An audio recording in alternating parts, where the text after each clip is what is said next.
Do not imagine that the way is short. Vast seas and deserts lie before his court.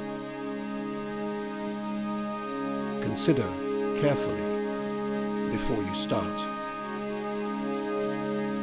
The journey asks of you a lion's heart. The road is long. The sea is deep.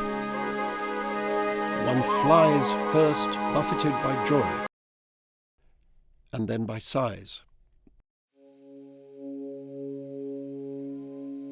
If you desire this quest, give up your soul, and make our sovereign's court your only goal.